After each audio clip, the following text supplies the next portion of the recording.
Hi everyone, in this video I'm going to be talking about your astrology chart and your psychic abilities. So looking at your own chart and working out where you have your natural intuition in terms of how it manifests itself. And I kind of got thinking about this because I've read a lot of different books, autobiographies and books about psychic, from psychic mediums, by psychic mediums, and their different experiences. And what I find really interesting is there are some psychics, some mediums that say they've never encountered a negative spirit, or what some people would call an evil spirit, or a spirit that's trapped between the earth realm and other realms, and some mediums that just are constantly experiencing souls that are lost, and so I've heard some psychic mediums say, or one or two say, they've never encountered a negative spirit or a malevolent spirit, however you want to label it. Now, for me, I've in my experience, I've experienced both of those. I've experienced some what you would call lost souls, or souls that can manifest themselves as disruptive energies. So what people may label as a poltergeist energy, that sort of thing. And thankfully, not much of that. Only very little amount of that experience in my life. I've also experienced haunted house experience where there was souls there. Thankfully, I wasn't living there permanently.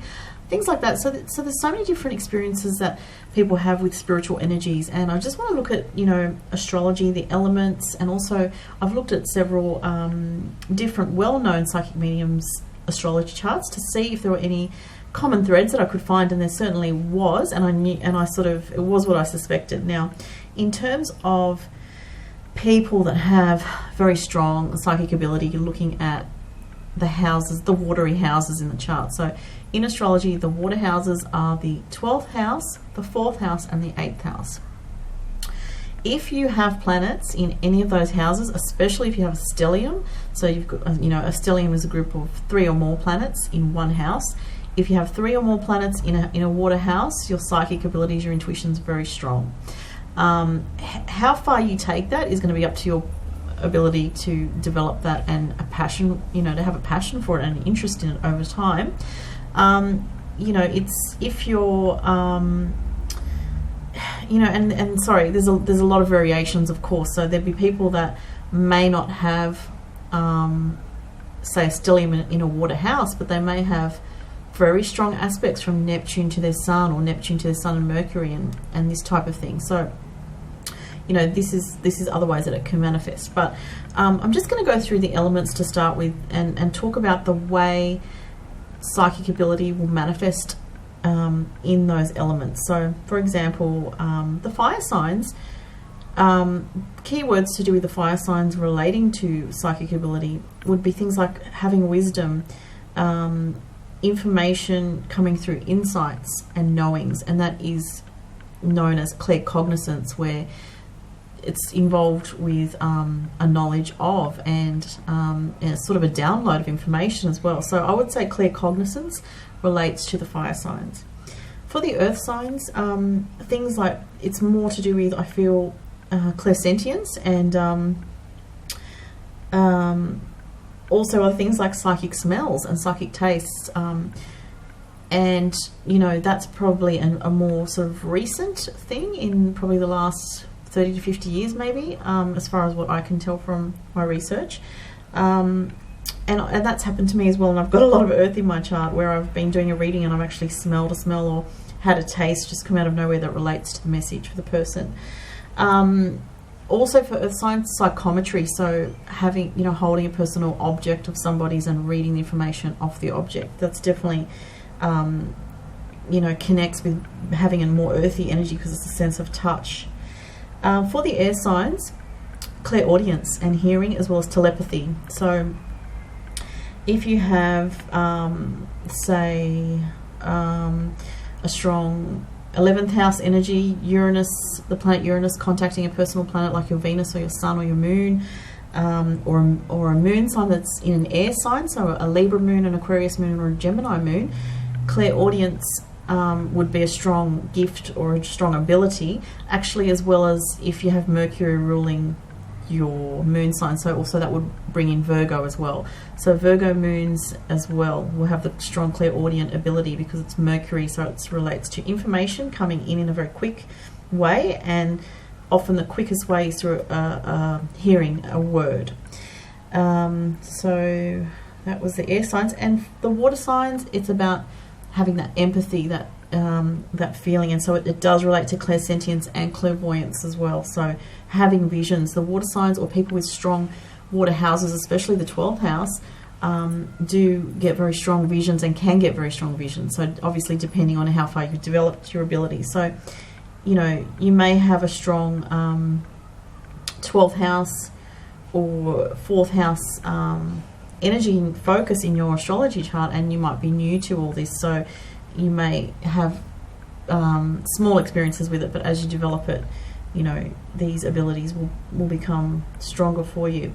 Now, to the three mediums, psychic mediums that I looked at their charts, there's some interesting correlations that I just want to talk about. So the three mediums that I looked at were James Van Praagh, Alison Dubois, and John Edward. So they're very well known, and their charts I could find their charts quite easily. So now it's interesting because there's some common threads that I've just written in my notes, which is why I'm looking over here.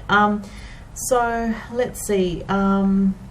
James Van Praagh and John Edward both have a 12th house personal placement. So, for example, John Edward has his sun in the 12th house in Scorpio, so that's double water right there, so it's very strong. So he has sun in a water sign in Scorpio in the 12th house, which is a water house. Also, his sun is receiving a conjunction from Neptune. Sorry, not his, is it his sun? His sun and his ascendant, I believe. I think that's correct, yes. So he's got this very strong energy from Neptune, which, you know, rules seeing beyond the veil of life and tapping into a different level of reality. And he has that conjuncting his sun and his ascendant. His ascendant, it's an out of sign conjunction, but it's still a conjunction. And his Neptune is in Scorpio in his 12th house, so that is very, very psychic right there. Moon is in Aquarius for John Edward as well. James Van Praagh, he has a stellium in the 8th house, so he has Venus, Uranus, Pluto, might have been something else as well in his 8th house. There was another planet, actually I didn't write it down. Sun in Leo, that's right. So, sorry, it was his sun as well in the 8th house. Sun in Leo in the 8th house, along with Venus, Uranus, and Pluto. His moon, James Van Praagh's moon, is in Sagittarius, but it's in the 12th house. Once again, we see this focus on the watery houses. Now, for Alison Dubois, she's got her sun in a watery house, sun in the 4th house, in Aquarius, also but in the 4th house. Her moon is in Taurus, which is also a psychic kind of energy with the moon in a earthy sign, especially Taurus, because just on a side note, people with strong Taurus energy, they can become very still within themselves. And what do you need to connect to spirit but to be still and to have quieted your mind? And that is actually, that kind of Zen state is very natural to people with a strong Taurian energy. And it can take, for some people, they need to practice it, depending if they've got a lot of Gemini energy in their chart or a lot of 7th house or a lot of Libra energy, they might need to practice with that. But sitting still and being at peace is actually very natural for a Taurus, so they can actually receive and be open to receiving the messages that are wanting to come through. So Alison Dubois, her Taurus moon is on the cusp of the 8th and 9th house, but it's in the 8th house, but just on the cusp there. Now, two other things that were common, or very much the same things with James Van Praagh and Alison Dubois, is that they both have Saturn conjunct their moon in a watery house. Now that's very interesting because Saturn relates to the threshold, the doorway of this earth to the other side.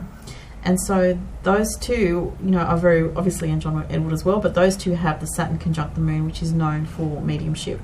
So that was an interesting thing that I noted with those two.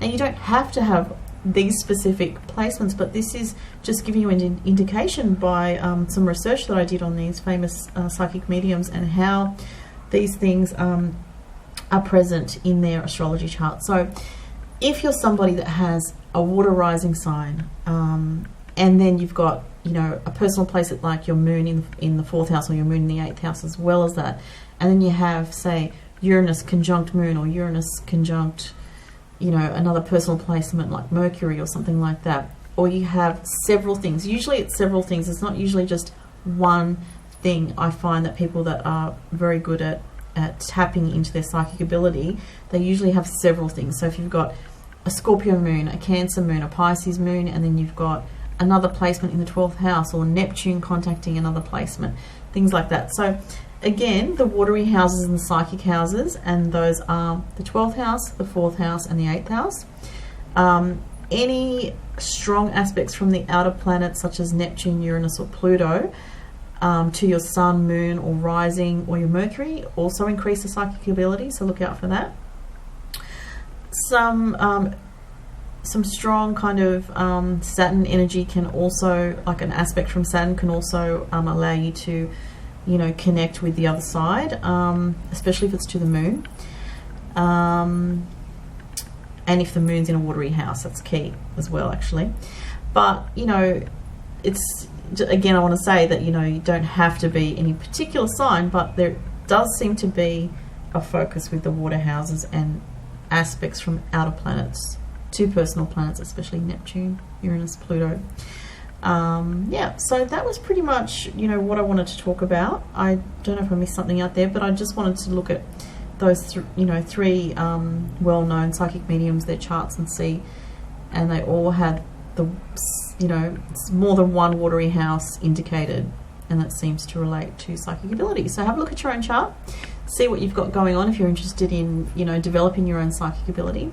And you know, in terms of working with people, there always seems to be something else in the chart that relates to relating with people or communicating with people. So it's one thing to be psychic, but it's another thing to be able to communicate and to convey the messages that you're receiving, because, you know, sometimes it can be confusing receiving symbolic messages and discerning, you know, the difference, and sometimes, you know, a strong Mercury placement or a 7th house placement or a 6th house, strong 6th house energy, to discern like the different types of information that you're getting and to categorize them in very quickly, so that Mercury energy can help in communicating with people, communicating with clients. So, you know, that can be having Mercury in focus as well in your chart, or a 7th house emphasis, or a 6th house emphasis, or even a 3rd house influence. So yeah, there's a lot of different things, but this is just to give you an idea on what I've been thinking about in relation to this this topic, and I thought it was quite interesting. So anyway, if you have any questions, post them below. Thanks for watching, everyone, and I'll talk to you soon. Bye.